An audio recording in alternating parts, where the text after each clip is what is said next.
There were ties wrapped around her wrists as she had stab wound injuries to her neck. I screamed and shouted and cried. I felt like half of me was gone. I wouldn't have expected something like that to happen in this area. You just really feel for those children that have now got to grow up without a mother. 3 men arrived at her address, trying to break in, and had threatened to strangle and have sex with her. We got told by CID that they had somebody that they thought murdered my sister.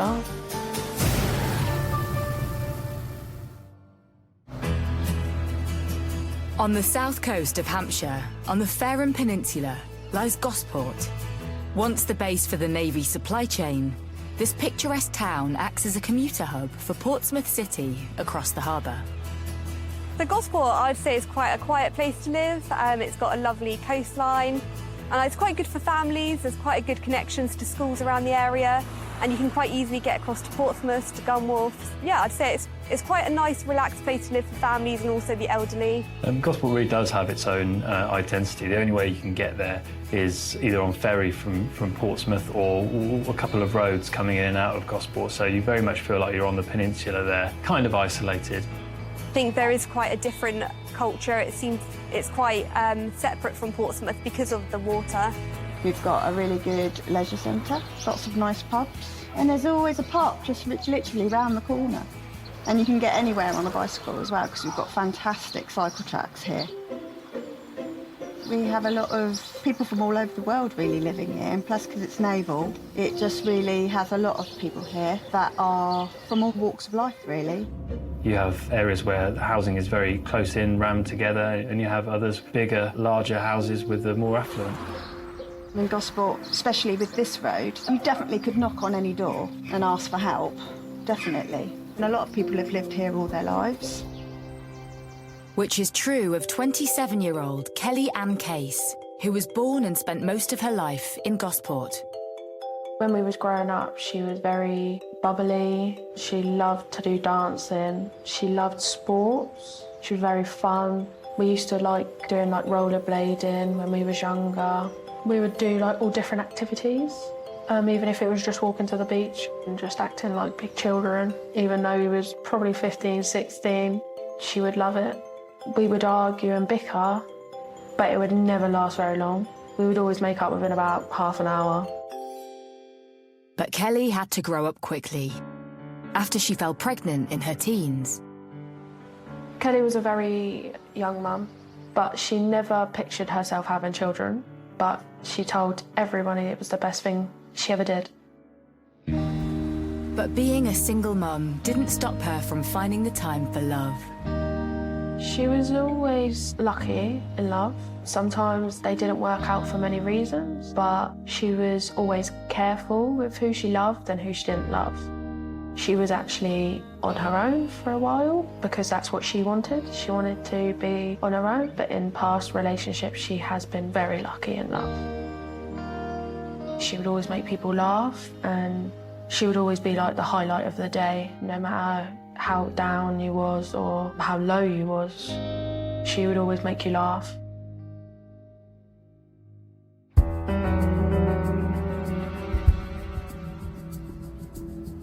Police, what's your emergency? I woke up and I opened the window, got the kids up, like you normally do, and then could smell a really strong smell of burning. It wasn't a normal smell of burning. I could see smoke coming out from the house. The residents of a quiet street in the north of Gosport awoken to a house fire. Hampshire Fire and Rescue received a call from a couple of builders that were in the area that saw smoke billowing from the address in Grange Crescent. The house was really starting to go ablaze. The builders were working in the area and they noticed some black smoke billowing from the address of Kelly's. And concerned that somebody may still be in there, they started banging on the windows trying to raise the alarm. There was no response, and Hampshire Fire and Rescue arrived at the scene fairly quickly.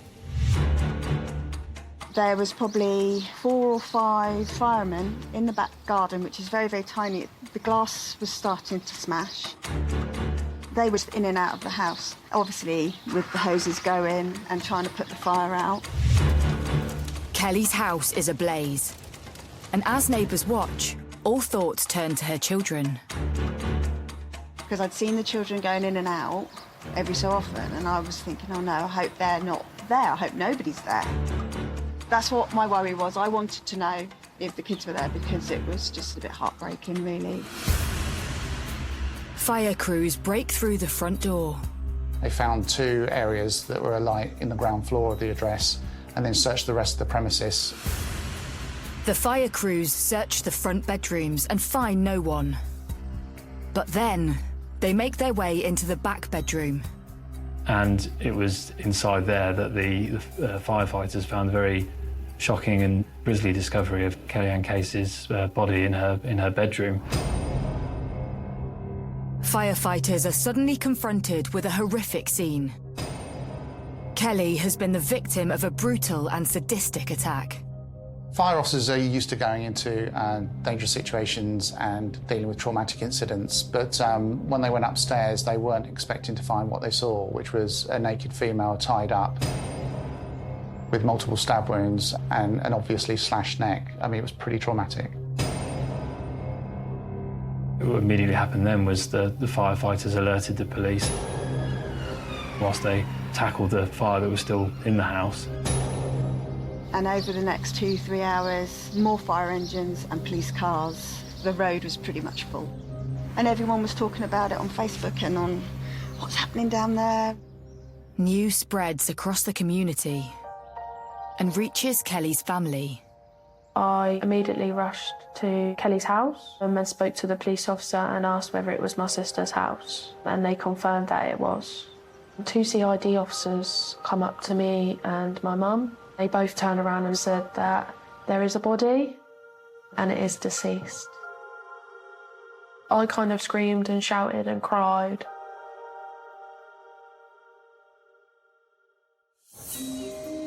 Police believe there's no time to lose if they want to catch whoever was responsible for Kellyanne's killing. Because of the way Kelly was found and the significant injuries that were so obvious, it was called as a murder investigation very, very quickly. And so we take control of the scene immediately. We try to identify who the victim is. Detectives realise that the fire was set deliberately, potentially to destroy evidence. We noticed there were 2 seats of fire initially. One was in the kitchen and one was in the living room, and it looked like bedding had been piled up and deliberately set alight. Upstairs in the back bedroom, Kelly was lying on the bed, naked. The bed was completely stripped. She had some cable ties wrapped around her wrists, and she had some obvious stab wound injuries to her neck. Her face looked like it had taken some kind of physical assault as well, and there was blood on the walls and on the floors. Police believe that the motive for the murder could have been sexual in nature.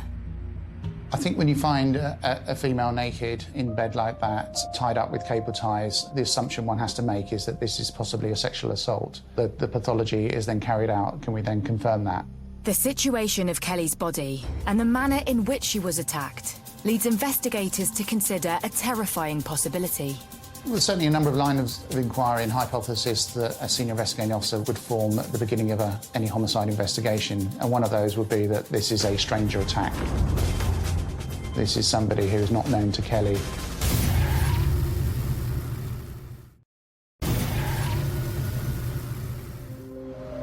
In the coastal town of Gosport, police are investigating the murder of 27-year-old mum of 3, Kellyanne Case. Her body has been found after her house was deliberately set ablaze. Kelly was stripped, she was tied up, and she was tortured and then brutally stabbed with a knife. Detectives believe that the sadistic and sexual nature of the murder suggests it could have been a stranger who killed her. And so they have to consider a terrifying prospect. When we commenced our investigation, we contacted the National Crime Agency to see if there are any outstanding similar offences anywhere in the UK that we could liaise with those local police forces and share information with. With the police having to consider this could be the work of a serial killer, at the scene a major incident is declared, and the street has been secured. We had tape going from the end of the road all the way across, down that end, and then they cordoned off all the way down the bottom, all the alleyways at the back. Yeah, it was just literally everywhere, tape everywhere. Even All the little alleyways that go in between the houses had... Yeah, because you've got a little alleyway there, and they were just cordoned off, didn't they? Yeah. The news that a young woman has been brutally murdered stuns the close-knit community. When we found out it was a murder, that was horrific. That sends alarm bells, you know, because you don't know who it is. Covering Gosport, there's lots of low-level crime that goes on. There are lots of break-ins to houses and sheds and outbuildings. But deaths and murders are very few and far between and send shockwaves through the community when they happen. It's just really sad that I wouldn't have expected something like that to happen in this area. And especially for a young woman who's kind of around our age, it definitely makes me feel quite uncomfortable. And you just really feel for those children, 3 children that have now got to grow up without a mother. Whenever any murder happens, it has a huge impact on the community, particularly if the suspect is outstanding. So people are worried, who is it? Why have they done it? And will they strike again? So our job as the police is to try and reassure the community that, you know, we are working hard to try and catch the killer and that we will do that as quickly as possible. Suspecting that this could be a stranger attack, officers start house-to-house inquiries, and a neighbour steps forward. During our inquiries, we came across a witness who did identify a male that he saw at about 5 to 7 on the morning of the 30th of July, who was just in the area of Grange Crescent. A neighbour had reported seeing a sort of a scruffy, unshaven person near Kellyanne Case's home. Described as looking a bit odd, surveying the premises, wearing a cap. And he said he's sort of driven up and down that road about that time for the last 10 years and never noticed anyone before. So this person definitely stood out for him and seemed suspicious. Who was this man? And did he have anything to do with Kelly's death? But before detectives progress further, a check on Kelly's property uncovers a worrying development,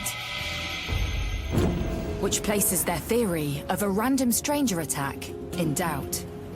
What was strange is that there was no sign of forced entry. The back door was unlocked, which would either suggest it's someone incredibly lucky trying doors, or somebody knew that Kelly was there and that the back door was unlocked. Had Kelly known her killer? Or was it just pure chance that her door was unlocked so early on a weekday morning? The investigation shifts and focuses on Kelly's life circumstances. In any homicide investigation, we would carry out a victimology, which is looking at the detail of the life of the victim, which includes, you know, previous partners, potentially people having an affair, issues at work that we might uncover. So it's quite common for us to go through the victim's history with a fine-tooth comb.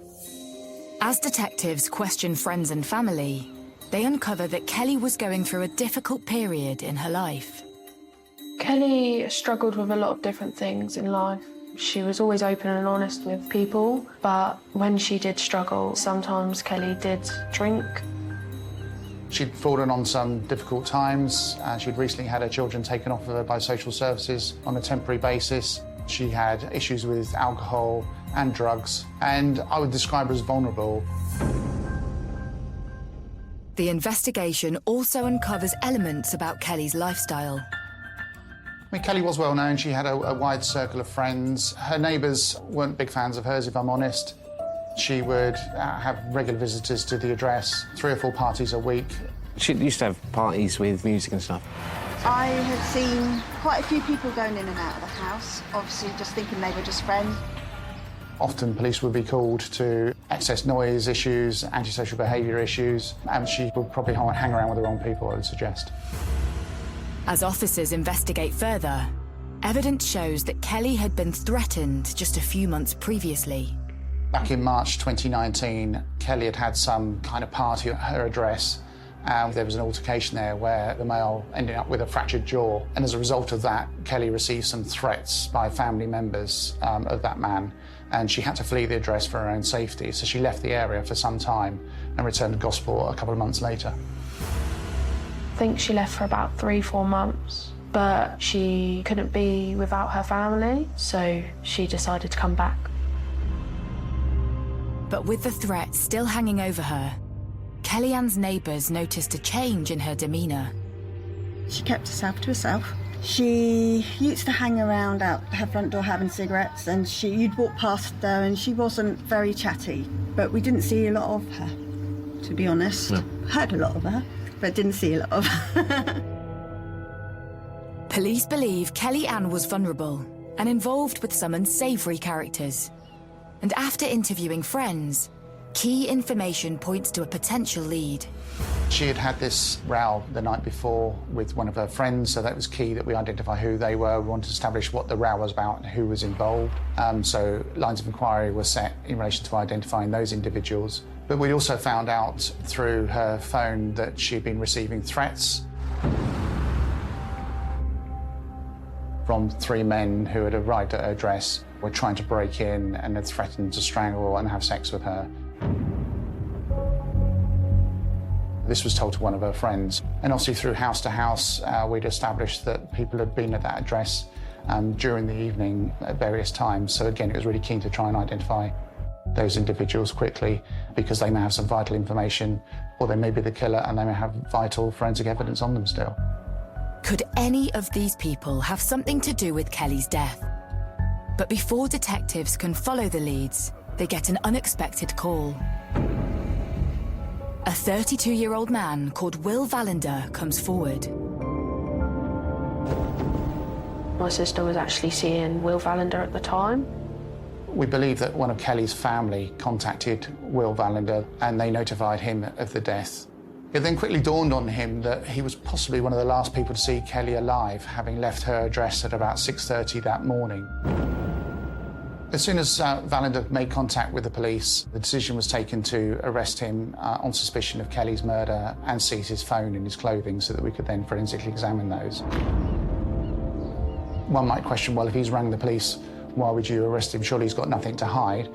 But if you flip it the other way and think, well, actually, he's got things to hide and he's now trying to give a reasonable excuse as to why his DNA may be at Kelly's address or on Kelly, and he's getting his story in first before the police catch up with him. But Valander's connection to Kelly and his ultimate link to her murder is about to point the investigation in a completely new direction. He was obviously jealous, and he decided it was his turn to go and see Kelly and have sex with her.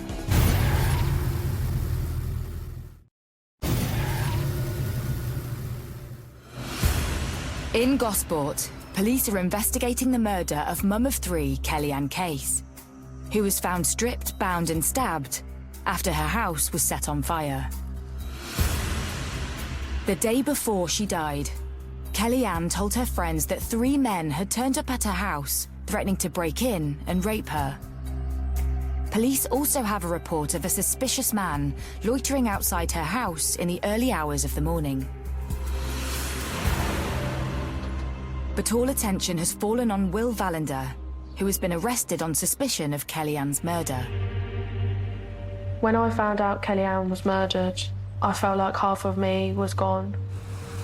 Some CID officers come to my mum's house and told my mum everything that happened and that it was murder. And then my mum sat and read a piece of paper to me and my siblings of what actually happened. We got told by CID that they had somebody that they thought murdered my sister. We didn't actually know who it was at the beginning. Police have arrested Kellyanne's friend, Will Valander, who came forward saying he'd spent the night with her before she died.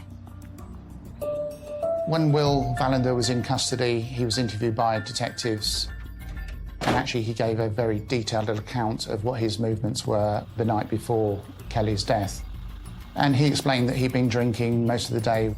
I think around midnight time, he'd received a phone call from Kelly.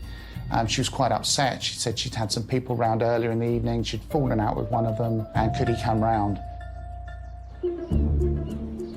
He was out in Gosport and he was with his friend Brendan Rowan Davies. So Brendan was a friend of Will Valander. They would meet every now and then, and on that night, Kelly called. Will had been out all day drinking with Brendan, and Brendan decided to tag along. So they stopped off, bought some vodka, and then went off to Kelly's. where they consumed the vodka and also had some cocaine. After drinking and taking cocaine, Vallender says he and Kellyanne went to bed, leaving his friend downstairs. What Will Vallender then said was that him and Brendan Rowan Davis then left the home of Kelly at around about 6:30 in the morning. Both Will Vallender and Brendan Rowan Davies left her home alone. They caught a taxi back to Vallender's house, and then Rowan Davies said he was going to go back to his home as well. With Vallender claiming that Kellyanne was alive when he and Brendan left, police need to build up a full picture of what really happened that night. Key to this is interviewing his friend. Officers were tasked to go and locate Brendan Rowan Davis, again, somebody who would have been the last person to have seen Kelly before she was found murdered. They went to his home address, and there was no response. With no sign of Brendan, Vallender tells the police that he'd spoken to his friend earlier that day. Vallender had contacted Brendan Rowan Davis to tell him to contact the police as well. And the fact that Brendan Rowan Davis didn't makes that extremely suspicious in my view. What had happened to Brendan? Was he afraid to speak to the police? While the investigation unfolds, the community is coming together to pay their respects. People kept coming down the road, laying flowers, laying teddy bears, candles. Her sister was there quite a lot, and it was just really sad. I felt for the children more than anything. When Kellyanne Case's death was formally announced by the police and she was identified, there was an outpouring of grief for this young mum, and that sort of materialised with a fundraising campaign to raise money, which ultimately raised about £1,300 for her funeral. As the community mourns, the investigation is centering around the last two people who saw Kellyanne alive, and police have made a second arrest. So within 24 hours, the police located Brendan Rowan Davis. He was with his brother over in Portsmouth. Police were dispatched and he was arrested on suspicion of Kelly's murder. Rowan Davies' response to the police when they mentioned the murder or death of this woman was, I had an idea about that. Apart from that, he said very little. He was taken into custody. He was questioned, and he just replied no comment to the questions that were asked. With Brendan refusing to answer any questions, detectives turned to CCTV analysis to verify Vallender's account. Because Vallender gave a detailed account of his movements with Brendan Rowan Davis on the way to Kelly's address and also leaving there. So we were able to establish, following the route that Vallender said he took with Brendan Rowan Davis, various CCTV points to identify the two of them together. The footage shows Vallender and Rowan Davies taking a taxi from the end of Kellyanne's Road at 6:30 a.m. The taxi drops them off at Vallender's address 10 minutes later, where they're seen crossing the car park. 20 minutes later, Rowan Davies is seen heading towards his flat, arriving back at just before 7 a.m. Vallender's account of his movements seems to be true. But then, police analyse what Brendan did next. Brendan Rowan Davis made his way back to his home address. We had cameras in that area that then picked him up about half an hour later, leaving his home address, but this time in a change of clothing, which is suspicious in itself. Brendan is captured on the bus CCTV. But where is he going? So having picked up the suspect on the bus, we know he got off just outside Cambridge Road, and so we're able to then scope the area for CCTV. Unfortunately, we came across CCTV in the kebab shop just behind me on the corner of Cambridge Road and Brockenhurst Road. Brendan is seen walking back towards Kellyanne's house, just over an hour after leaving it. The CCTV places him at the house for about 40 minutes. Well, we believe that when Rowan Davis let himself into the address, he crept upstairs and Kelly was likely to be asleep. You know, it was the early hours of the morning. She'd been up all night partying. And he let himself in, and I think at that point he then held her at knife point and then tied her up and brutally beat her. And then some 40 minutes later, He's then picked up again on CCTV, heading back towards his home address. But he doesn't head straight home. Instead, he walks to his mother's house, a short distance from where Kellyanne lives. So we know that around 9 o'clock in the morning, Rowan Davis returned to his mum's address, where he then changed his clothes and then left that premises with a bag, and he was seen heading along this footpath. 2 hours later, a witness came forward who found some burning remains of clothes, which we then recovered. Further CCTV evidence shows Brendan retracing his steps home. We then find him at his home address on CCTV going to the bin shed area.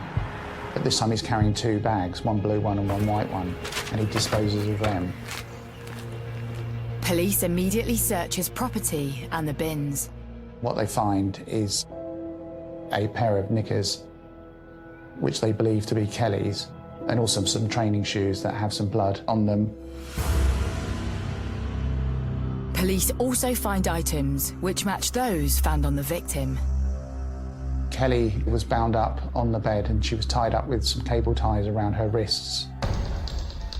We found some further cable ties at the address that matched the same description of those found around Kelly's wrists. Having uncovered both the means and the opportunity to commit the murder, the investigation turns to a potential motive and who this prime suspect is. The connection between Rowan Davies and Kellyanne Case was mainly through Will Vallender. Rowan Davies appeared to be this sort of hanger-on, this kind of tagged-along friend. You know, the two knew each other, or knew of each other, but I don't think they were ever close friends particularly.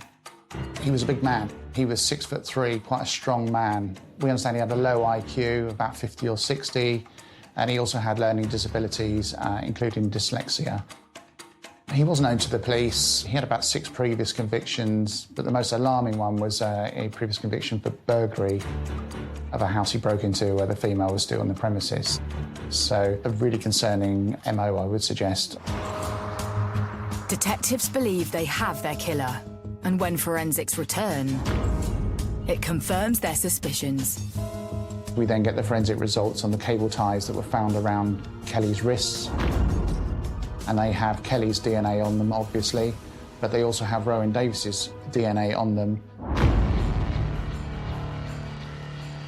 So we went to the Crown Prosecution Service with all the evidence that we'd amassed against Rowan Davis, and they agreed to charge him with the murder of Kellyanne Case. Will Vallender is released without charge, and a trial date is set for Rowan Davies. But when he gets his day in front of the jury, his account of what happened suddenly puts the case in question. He said he was grabbed by a masked man who was armed with a knife, who threatened to kill him if he told anyone what he'd seen.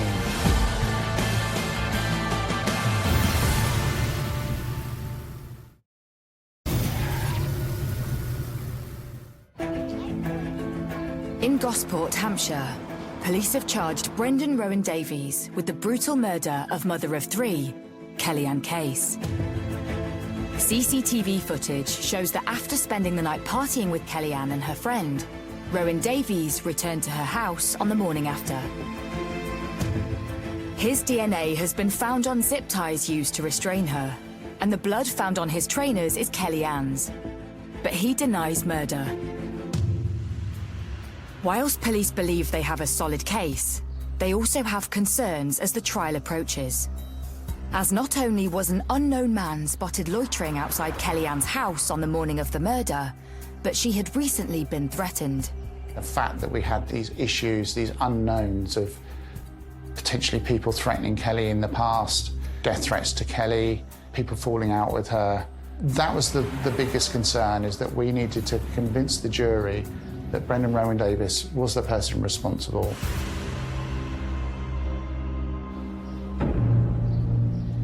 The trial gets underway at Winchester Crown Court. The atmosphere in court for the trial at the beginning was tense. Obviously, there were family members and friends of Kellyanne Case who were anxious to see justice be done. I was at the trial the whole 4 weeks in Winchester. I was there with many family members, including my mum, who never ever missed a day. It was very tiring, but it was all worth it. It helped me to try and grieve for her because I didn't want to grieve for her. I didn't want to believe it. And still to this day, I still feel sometimes that she's going to walk through my door, and she's not. The pressure is on for Hampshire Constabulary, especially as Rowan Davies, who had remained silent during the investigation, has made some concerning claims to his defence. Prior to the trial, the defence issue us with what's called a defence case statement. And what Brendan Rowan Davies was saying was that he did go to the address on that night with Will Valander. He did leave with Will, but when he got home at 7 o'clock in the morning, he realised that he'd left his tobacco at the address. And so he went back to Kelly's to retrieve his tobacco. He said he found the back door left open, so when he went into the address, he went upstairs and he saw Kelly on the bed, naked, but she was unconscious. And then he was grabbed by a masked man who was armed with a knife, who threatened to kill him if he told anyone what he'd seen. He said he was so terrified he left the address and didn't tell anyone. Could Rowan Davies be telling the truth? Was there an unknown masked assailant involved? But on examination, police believe there are major holes in his story. He was cross-examined by the QC for the prosecution, and things just didn't stack up with his defence. The fact that he'd gone into the address and then suddenly this unknown masked attacker had grabbed him but not harmed him at all, so there was no injury to him, that didn't stack up. He then tried to explain why his DNA was going to be on Kelly and why Kelly's DNA was going to be on him by the fact that he was then pushed onto Kelly. The cable ties that Kelly had around her arms were the same ones found at his home address. He couldn't give an explanation for that. The change of clothes he had with him at the time that he went to Kelly's that he then changed into when he went to his mother's address, he couldn't give an account for that. That didn't make sense. He claimed to have been absolutely scared and frightened by this mystery man, but CCTV footage from inside the bus that he took when he went home after killing Kellyanne Case showed that he wasn't petrified. He went to his mum's house afterwards and didn't say to her that he was scared at all. He said nothing to anyone until he had to suddenly defend himself in court.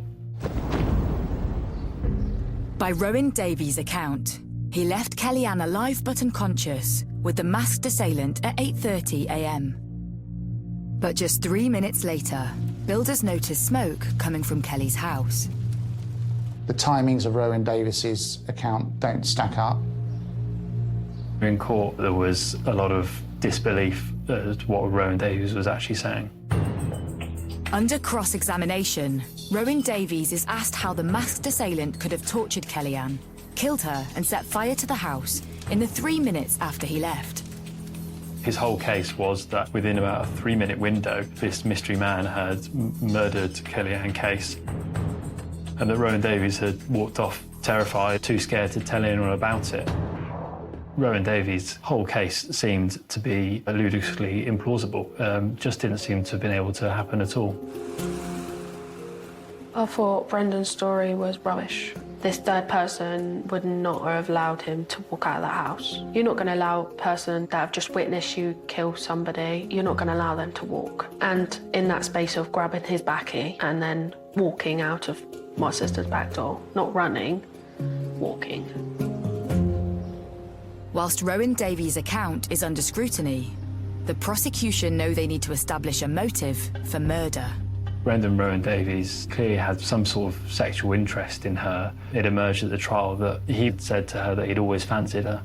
But she just laughed that off and didn't take it seriously. Kelly would never have a relationship with him, and Brendan didn't like that. An analysis of Rowan Davies' phone also shows that he had followed the couple when they went to bed. What Will Valander and Kelly didn't know was that Brendan then, knowing that they were having sex in the room next door, got his phone out and started secretly videoing them having sex on his phone. They said he was his arm put round the door kind of thing whilst he was filming that. He later deleted it, but this was a man who'd just been rebuffed by her with a laugh. Will Valander describes that he had left the house with Rowan Davies at 6:30 in the morning. Will asked Brendan to make sure that the back door was locked, and Will would make sure that the front door was locked and post the keys back through. But we now know that Brendan didn't lock the back door, so he could gain entry when he come back. CCTV then shows how Rowan Davies had made his way home, changed clothes, and returned to Kellyanne's house. The prosecution say he's armed with a knife and zip ties. He enters the house through the door he purposefully left unlocked. It was quite clear that Rowan Davies had gone back there with a sinister intent. When Rowan Davies led himself into the address, he crept upstairs and Kelly was likely to be asleep. And I think at that point he then held her at knife point and then tied her up and brutally beat her. He was obviously jealous that Will Valentine had sex with Kelly that night, and he decided it was his turn to go have sex with her. And she probably put up a fight, fought him off, and that's when he stabbed her.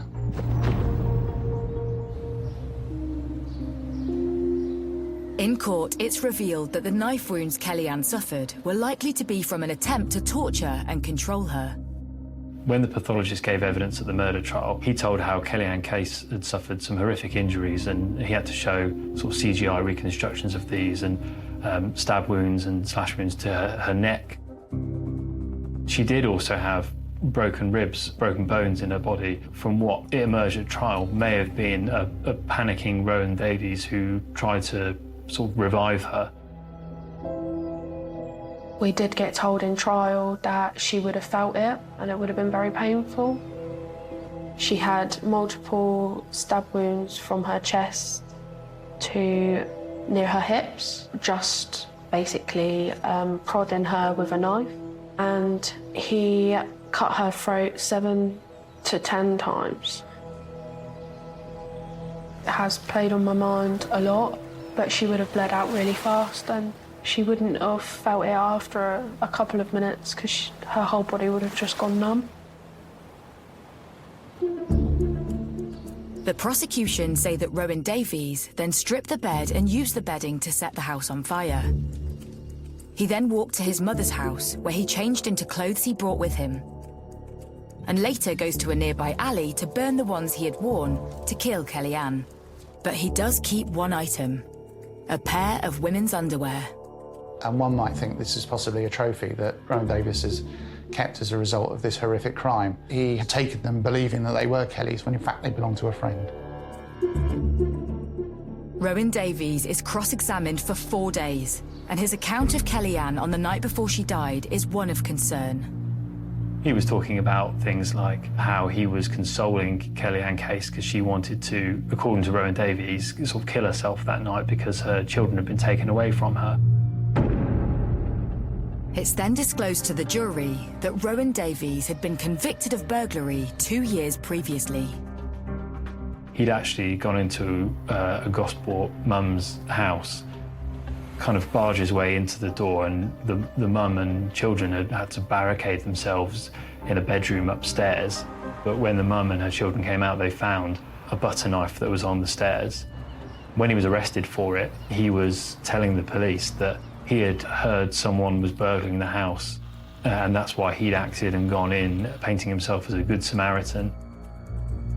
And it was so shockingly similar to his defence case in the murder trial that it wasn't him, it was somebody else.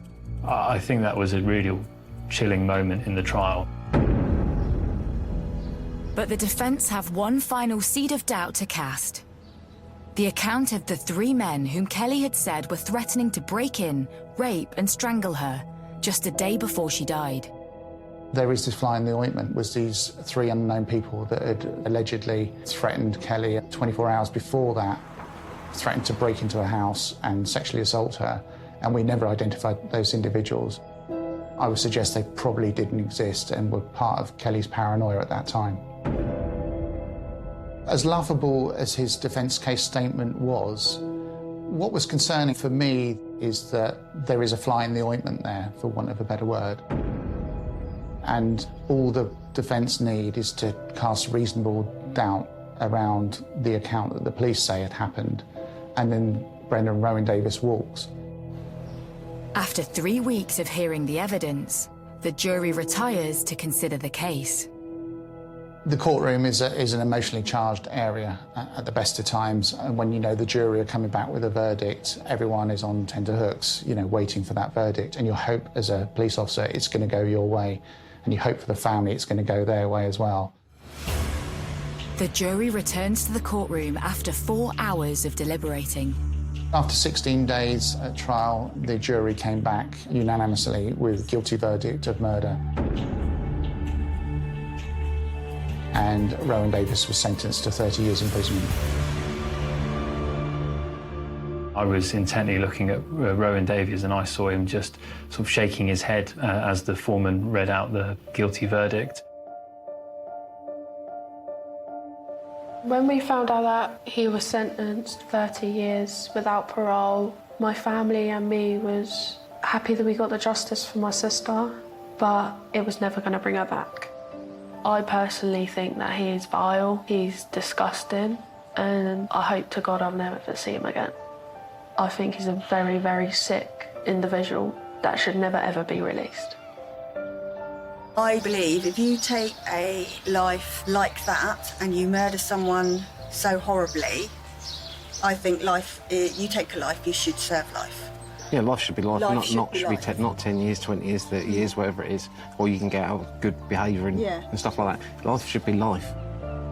It doesn't seem like justice. She was young, she was only 27, and she would have had years and years of her children, so it doesn't seem just in what she's lost and what her children have lost in years and what he's getting for that, because he'll come out and he would be a middle-aged, late-aged man, and he can still do things with his life, and that's something that she'll never get the opportunity to do. After 2 years, Kellyanne's family are slowly coming to terms with their loss. Us as a family have lost a big part, especially my mum and her children. They've lost their mum, and my mum has lost her daughter. Kelly was always the happiest and the kindest and the caring out of all of us. And I would always like her to be remembered for the person she was and not for what he did to her.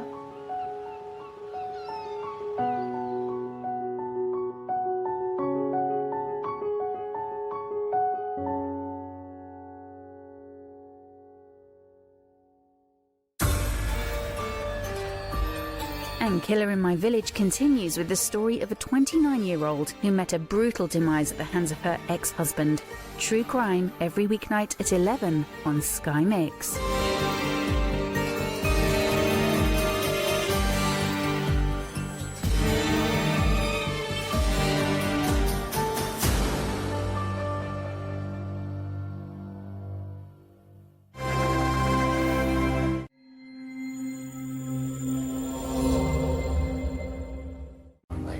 Caused the most horrendous shockwaves to a community.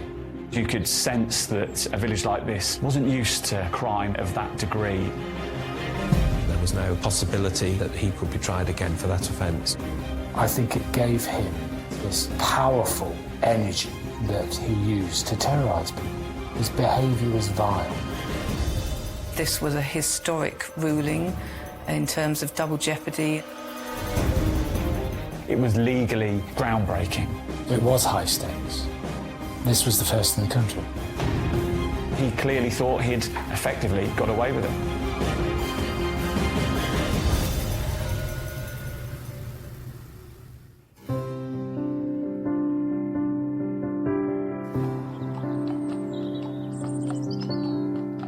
Ascot under Wychwood, a pretty picture postcard village that's home to just 500 residents. This peaceful, rural parish lies in the Evenlode Valley in Oxfordshire. Ascot under Wychwood is a small village. Lots of villagers will have been here for many, many years. There will be families that have had descendants that have grown up in the village, and people know each other, that people look out for one another. It really is a tight-knit community where people generally know what's going on. You know, if you drove through a village, you'd say, oh, this is a really nice place to live, you know, very idyllic, nice people, and a place where you perhaps also feel quite safe.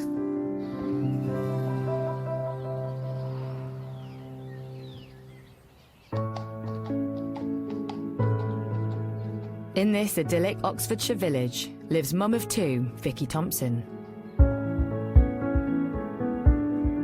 Vicky was an absolutely delightful mum, wife, and, loved her family, great family unit. People that came into contact with her, equally found her delightful. She was a lovely, kind lady. Vicky was a key part of the village community, as many people were. People would have known her in the village, and clearly living a nice, quiet life in the Oxfordshire countryside. She's often seen out walking her beloved dog, Daisy. She loved the fact that she could just, come out of her front door and within moments she'd be surrounded by fields, with a dog and the children. So, for her, I think it was a perfect place for her to bring up her family. But Vicky's perfect idyll is about to change. Vicky had just celebrated her 9th wedding anniversary with her husband in the village pub where she worked. So on the Saturday, they take it easy, relaxing in the garden. It was a pleasant day, the weather was beautiful, so it was a typical, idyllic weekend, really, that, that's what families sort of strive for. In the afternoon, Vicky decides to take collie Daisy out for a walk. It would have been about 3:45, 4 o'clock when she set off at a regular time down the same country lane, across a little bridge over the river that ran through the village, to walk Daisy down to Shipton Lane, it was called, and to come back. It's typical of a village lane in this sort of area, perfect for walking the dog, and I'd imagine it was a well-worn route for Vicky and many other dog walkers in the area. But today, Vicky's dog Daisy does something quite unexpected. The first that anyone was aware that something was wrong was when Daisy came back. And then, unfortunately, when the dog returned without her, that's when alarm bells started to ring. As time goes by, with no news from Vicky, concern starts to set in. Vicky's husband went out, started looking, spoke to neighbours, spoke to friends, and then, you almost naturally go into a sort of second phase of now starting to do a bit of a search, which is exactly what happened. So it sort of morphed into more of a search and thinking something's not quite right. Vicky's husband assembles a small search team of family, friends and neighbours. They retrace her steps on her regular walk down Shipton Lane in the desperate hope of finding her. One of those who were looking for her did notice some bloodstains on the surface of the path, but they thought that they were the blood of a sheep or something of that kind. They didn't think much of it at that time, so they went back to the village, and it was only when she still didn't return and they went back again that they looked at the bloodstain more carefully and came to realise that it was quite fresh, that beneath the congealed surface it seemed still to be wet. But much more importantly, nearby they then found some broken pieces of jewellery which were very quickly identified as hers. And that then became a source of real alarm, and I think it was that discovery which prompted the first call to the police. Finding that jewellery, all that did was, I think, heighten the sense of nervousness within those that were looking for Vicky at the time. As police make their way to the scene, the frantic hunt continues for Vicky. Her husband and neighbours are terrified she's clearly come to some harm. They make their way further down the lane. This is Shipton Lane. We've got the lane itself, and then to the right you can see the train track, and they must have really panicked and must have been desperate in trying to find her, and it wouldn't have taken them too long once they'd realised that she was no longer on the path to scour the local area. 3 hours after Vicky went missing, they spot something sinister. They noticed a gap in the hedge that ran alongside the lane where the bloodstaining and the jewellery had been found. And when they went over to the gap, which led into a nearby agricultural field that was bordered by the embankment of the railway line, they could see something in the distance that looked out of place, and they made their way across the field. And they would have found her in a bad way here. To their horror, Vicky's lying on the ground, with blood covering her face and head. When her husband tries to speak to her, she's drifting in and out of consciousness. She was clearly in a very bad way. He spoke of her mumbling, and he tried to keep her talking and tried to keep her coherent. I believe she could name the name of their son. Something ominous close by suggests this is foul play. There was a stone there nearby. She'd obviously been attacked. She was bleeding, and to discover her like that is quite a harrowing experience, really. But Vicky was found, and she was found alive. Her husband asked her, "Who did this to you?" But he just couldn't quite make out what she was saying. She was clearly in a very bad way and clearly very seriously injured. She was certainly not able to say what had happened, still less to identify who was responsible. With Vicky's life hanging in the balance, an air ambulance is sent in response to airlift her from the scene.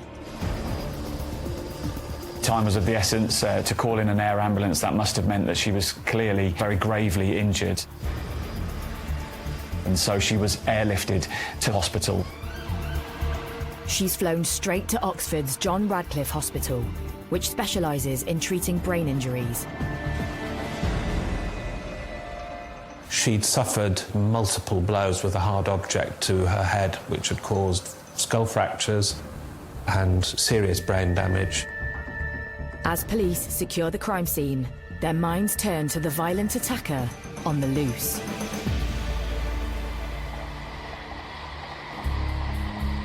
Had Vicky been in a position to talk, there is no doubt that she'd have said exactly who'd attacked her, because of course everyone knew everybody. Sadly, she wasn't able to do that. With no immediate suspect in the frame, the fear of an attacker living in their tight-knit community is the talk of the village. People think that it could have been them, that it seemingly there's no targeting, that perhaps this was just a random attack on any dog walker. It could have been them. And I think that probably did strike home to the local community and perhaps the wider community in the county and beyond.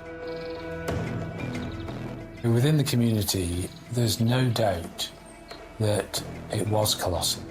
You know, that fear of crime can be just as powerful.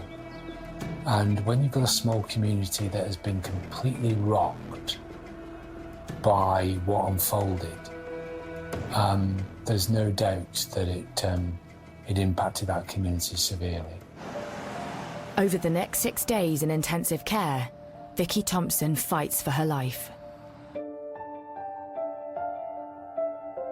Her condition quite quickly deteriorated, and she died a few days later.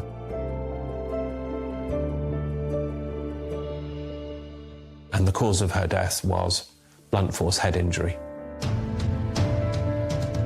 It's the news no one in the quiet village of Ascot under Wychwood wants to hear.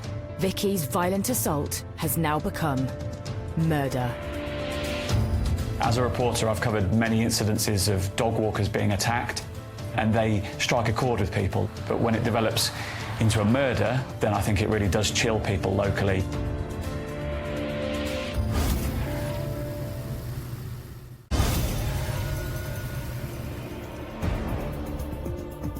In the quiet Oxfordshire village of Ascot under Wychwood, mum of two, Vicky Thompson, has been brutally attacked whilst out walking the dog,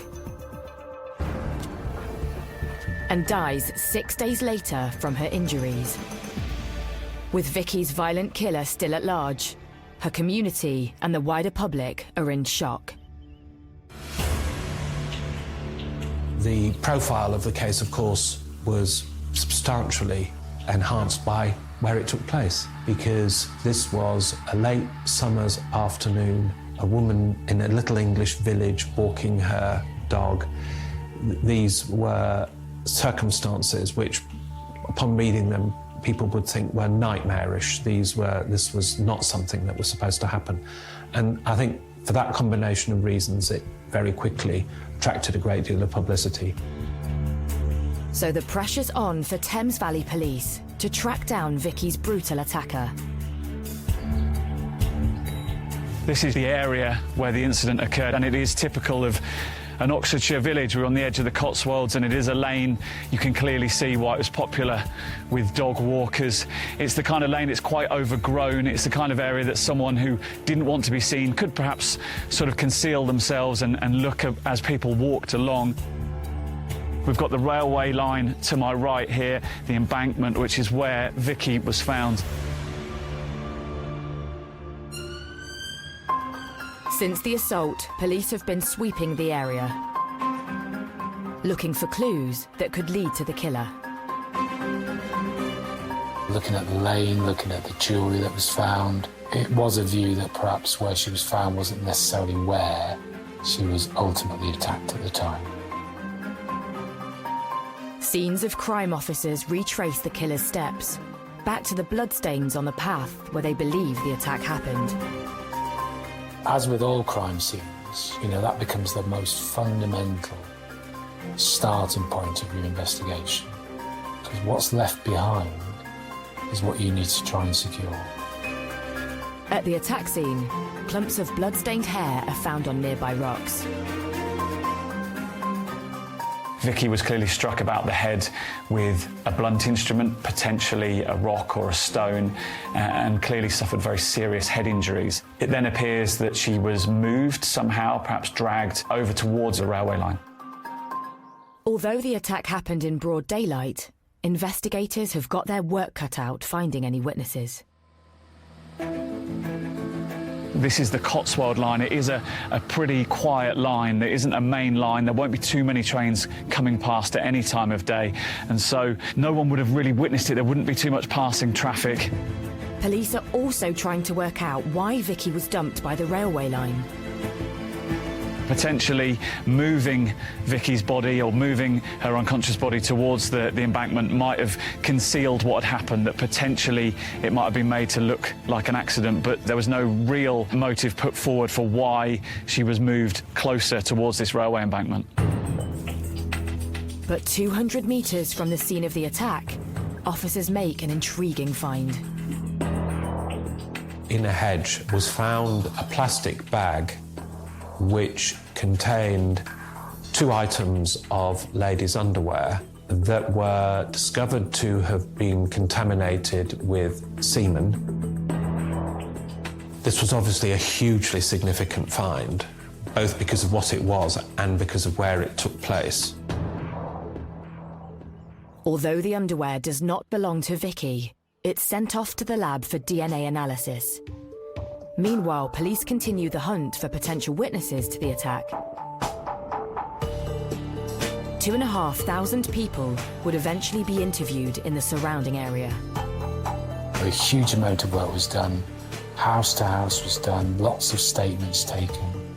Because unless you start to build up a picture, you can only do that by engaging with the community. And so it was a significant, large investigation, treated as a serious investigation right from the very outset.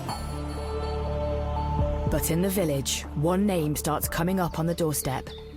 20-year-old odd job man, Mark Weston. And there's those that, are mischievous and those that are perhaps, trouble.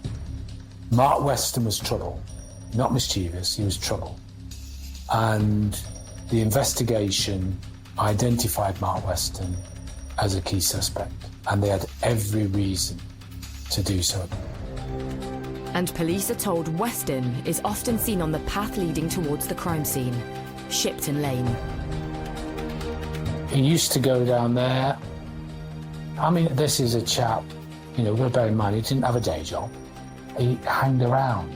So this place was a sort of regular haunt. There was lots of witnesses that would place him on this lane because it was a regular thing for him to do.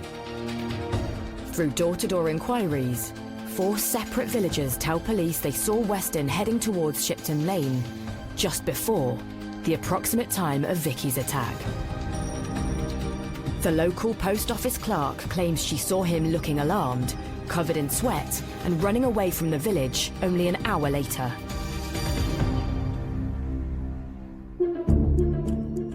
Some witnesses had come forward and said that they'd seen him acting strangely. It became very clear, as a result of, you know, the inquiries that went on, that Weston became a suspect.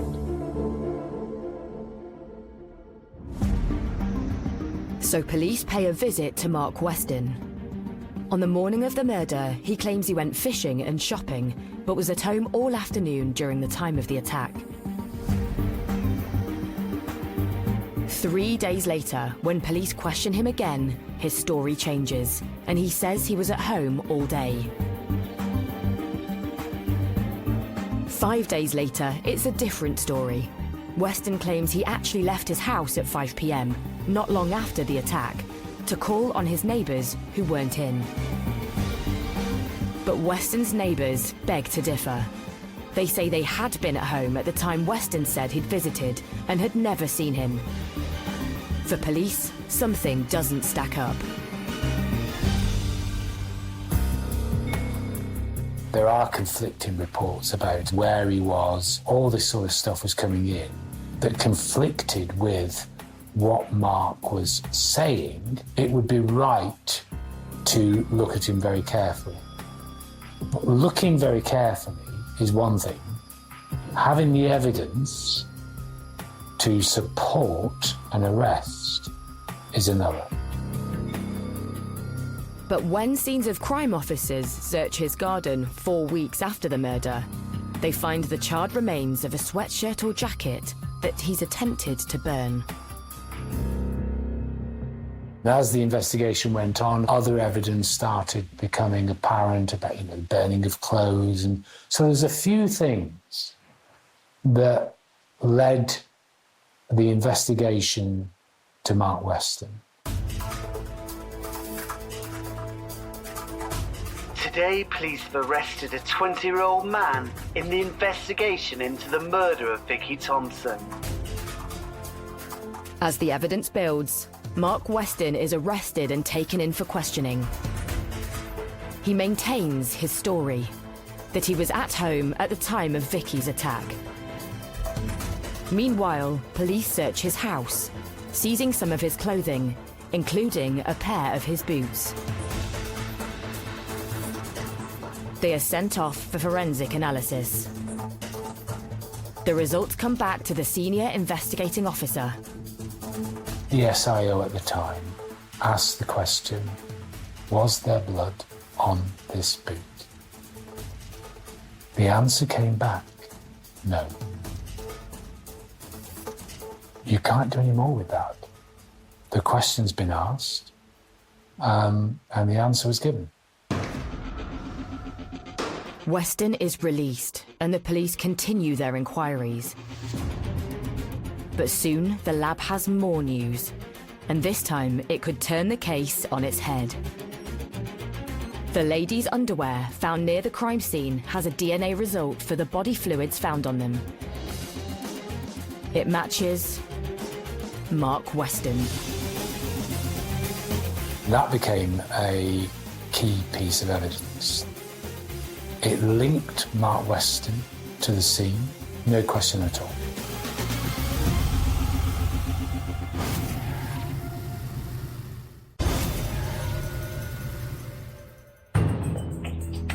In Ascot under Wychwood, Oxfordshire, police have a prime suspect for the murder of mother of two, Vicky Thompson. DNA linked to Mark Weston is found in a bag of ladies' underwear close to the attack scene. With this new key evidence, police now believe they've established a motive.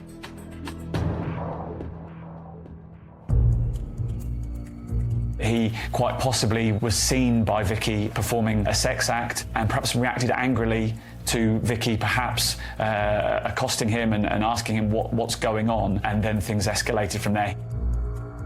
I mean, you know, would he really want the village to be aware that he was behaving like that, you know, which was perverse activity?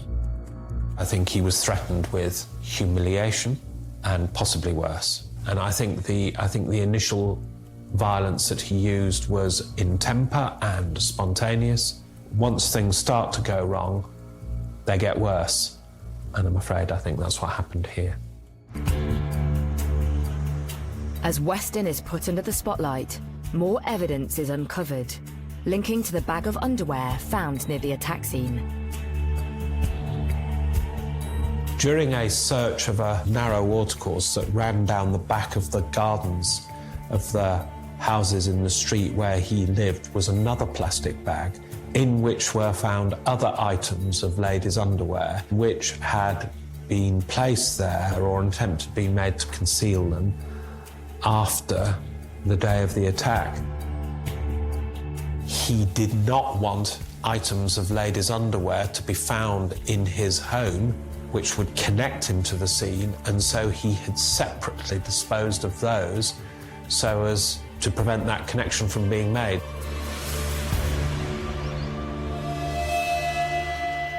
Although none of this underwear belonged to murder victim Vicky, police can now see Weston's trying to hide a sordid secret. It was the underwear of women who lived in the village, and it had been taken from their washing lines, and he was using it for a sexual purpose. His reputation in the village from that day onwards would have been destroyed. I think there would have been an element of ridicule in it for him, and it might well be that he just couldn't bear the thought of that. It seemed from the evidence that Mark Weston perhaps had a troubling relationship with women and perhaps fixated on some women locally. We will never know. Today, a 20-year-old man has been charged with the murder of Vicky Thompson. 6 months after Vicky Thompson's brutal killing, Mark Weston is charged with her murder. Then, in November that same year, he finally faces trial at Oxford Crown Court. But before the case barely gets underway, the prosecution's dealt a serious blow. I think the police and perhaps the Thompson family felt very aggrieved that the judge presiding over the trial ruled inadmissible some key evidence, and that was that bag found with 2 pieces of underwear containing DNA from Weston very near the scene. That was ruled inadmissible. The jury couldn't know about that. With little other evidence proving Weston's inappropriate sexual behaviour, the judge believes this one piece of proof could unfairly sway the case. The judge felt it just wasn't fair for Weston that he would get a fair trial if that was admitted. And I've got no doubt having that judge make that direction would have been hard to be accepted. But the law is there to protect everybody, whether you're a victim or an offender, to make sure, from an offender's perspective, that you get a fair trial. But police have now lost their vital evidence linking Weston to the crime scene. And so a key bit of evidence, a key bit of fact-finding from the police was ruled out at a stroke. It is unfortunate that that wasn't admitted as evidence. It would have been crucial. It would have significantly helped the Crown's case. As the trial continues, the prosecution case never recovers. There have always been discrepancies and inconsistencies in the accounts which he gave at the time about his movements, but none of that was sufficient to prove an opportunity for him to have been where she was in order for him to have carried out the attack. And in the absence of a piece of evidence which could clearly establish that, it was always going to be difficult. Following a trial lasting 14 days, the jury retires to consider the case. To the court's surprise, they return in just 50 minutes. The verdict? Mark Weston is not guilty. It's a body blow for the police and Vicky's family. An acquittal in 50 minutes or so is fairly rare in my experience, and so clearly the jury in that original trial just didn't feel there was the evidence there to convict Mark Weston.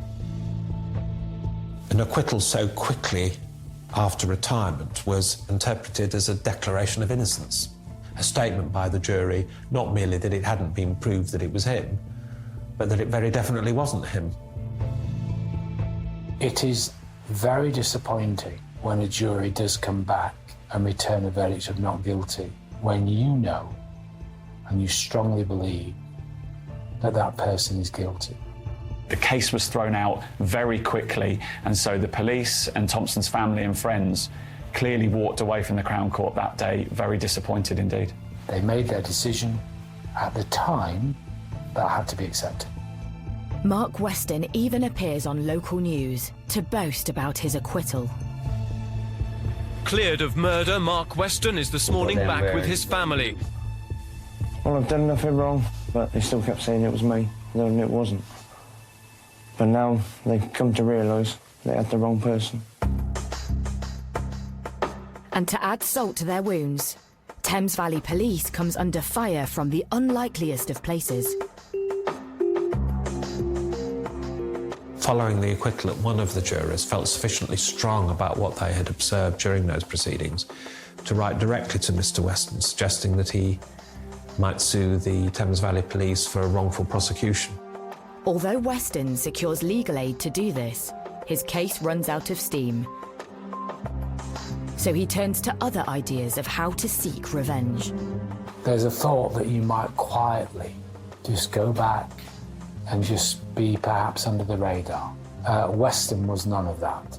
When he got acquitted, I think he had a sense of empowerment. He acted with impunity after that. He moved back into the community and he taunted the community perhaps in some ways and literally harassed people who'd been involved in that original trial. He didn't try to fade away. Barely a year later, Weston launches a campaign of harassment against the village bobby who helped investigate the case. Day and night, he makes up to 50 silent phone calls to the PC, his wife and their 2 daughters. He terrorised the officer. And bearing in mind, that's how we policed. You know, we're in that community, we're part of the community, because you are a member of the village. And I've been there, and it's lovely. But the thought of them being terrorised is just harrowing.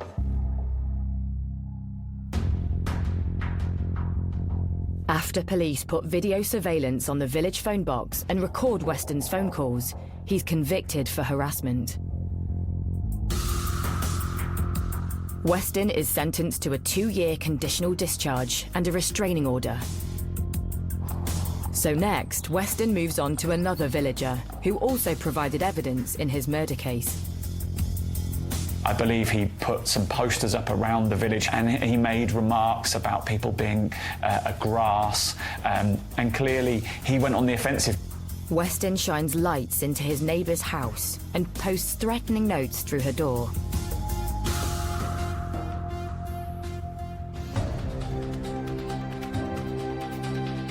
Mark Weston is convicted of harassment once again. He's sentenced to 100 hours of community service. This empowerment, I think, overwhelmed him. So he became very vexatious. I am permitted to do this because actually I've been acquitted. I think it gave him this powerful energy that he used to terrorise people. His behaviour was vile. He was perhaps a little bit arrogant. He didn't feel that he was under any threat from being hauled back to court. The law at the time meant that he couldn't be retried for the same offence, and so he clearly thought he'd effectively got away with it. But a change of law on the horizon would soon give the investigators new hope. Why? Because we knew, without question, that Mark Weston killed Vicky.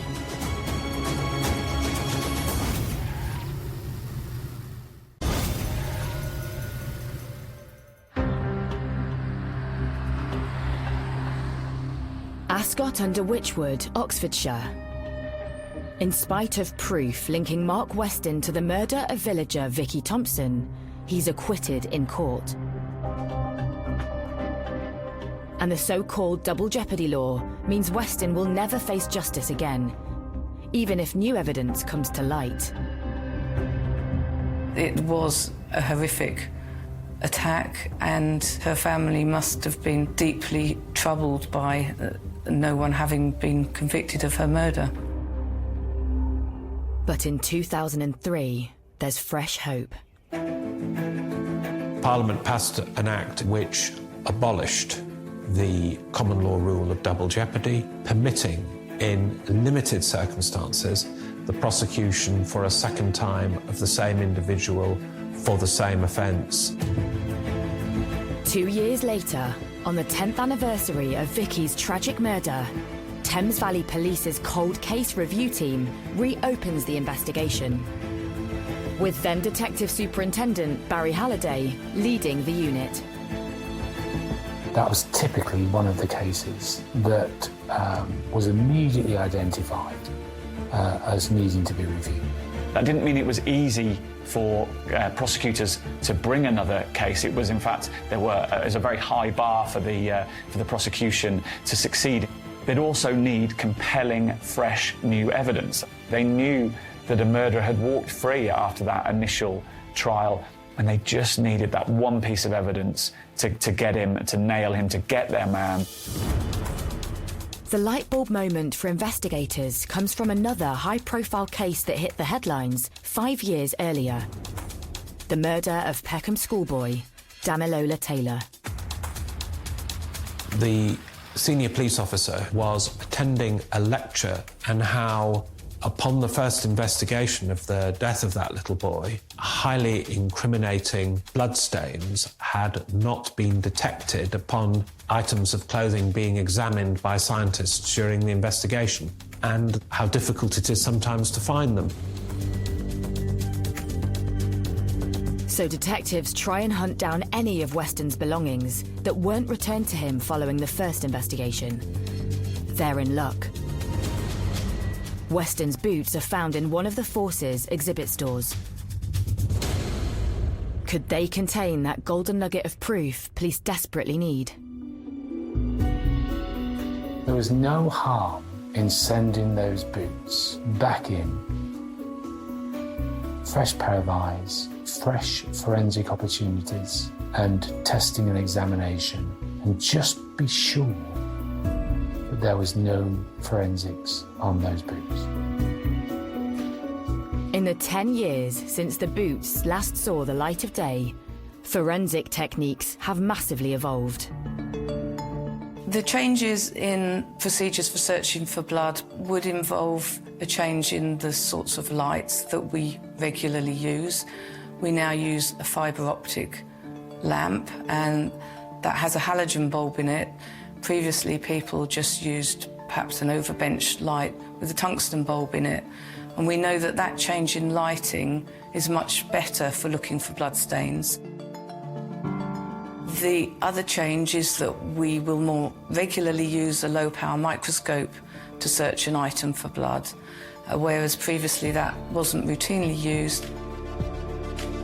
So scientists put Mark Weston's boots under the microscope to see if the tiniest spot of blood had been missed the first time round. The fact that they are black proves to be the greatest challenge. People think of bloodstains as being bright red. Well, they are when they're fresh, but they very quickly change their appearance. They darken. The blood doesn't show up readily on a black surface. There are also lots of nooks and crannies, and it has a very intricate surface, so it's a difficult item to examine, and I think even a careful and diligent scientist could miss blood if they weren't examining it under optimum conditions. But soon, forensic scientists hit the jackpot. We found some blood staining on Mark Weston's boots, and DNA profiles were obtained from that blood, and those matched Vicky Thompson. That was really the significant moment in this case. It was the turning point. It's the news the cold case team have been longing for. The case was never closed, and to get a moment like that where you're told that all that hard work that your team has ploughed into and actually you get fundamental evidence is euphoric. They'd finally found that smoking gun, that real piece of evidence that they needed to seal the conviction that they thought they should have sealed years earlier.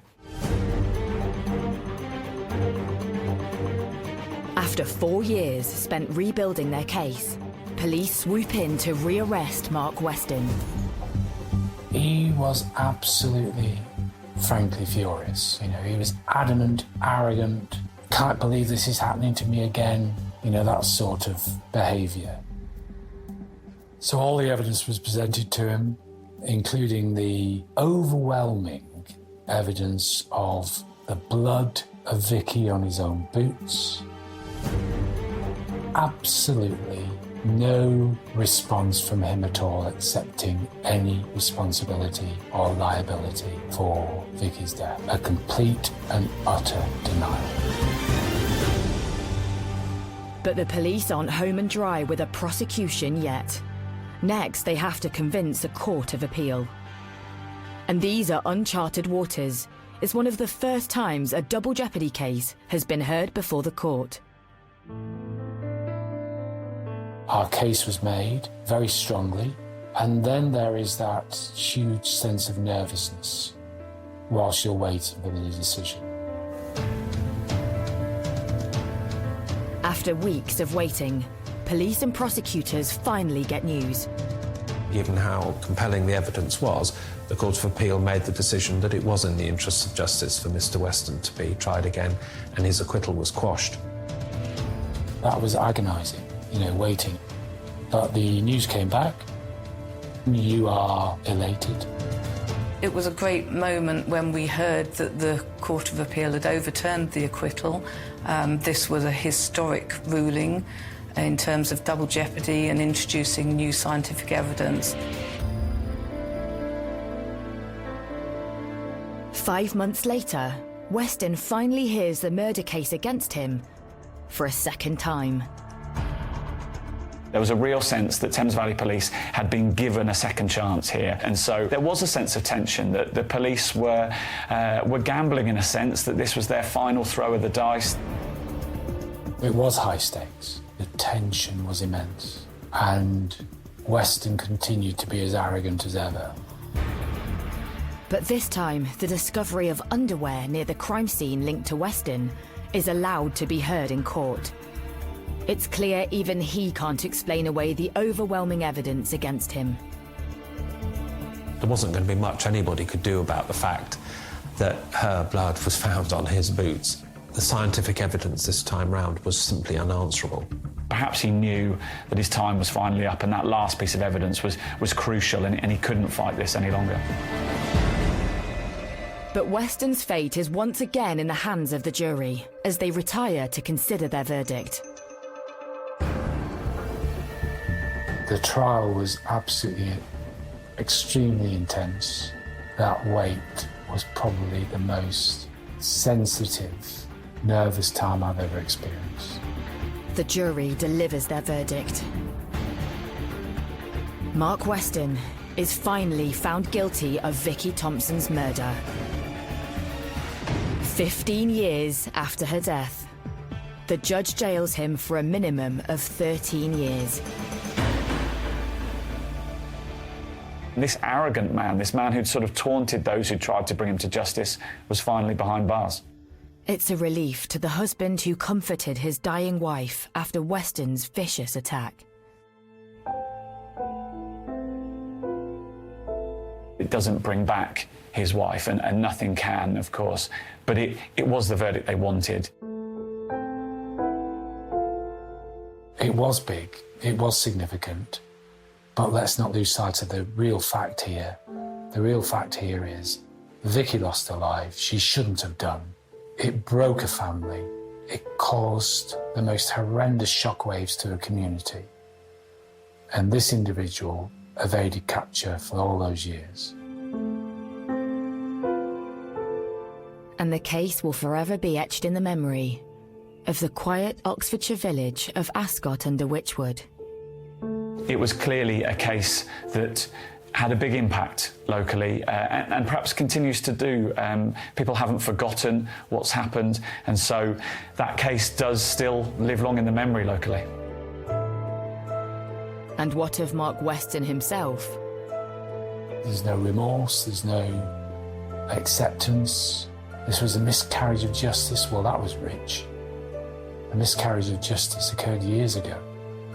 Weston committed that murder, and Vicky's life was taken away by that monster, nobody else.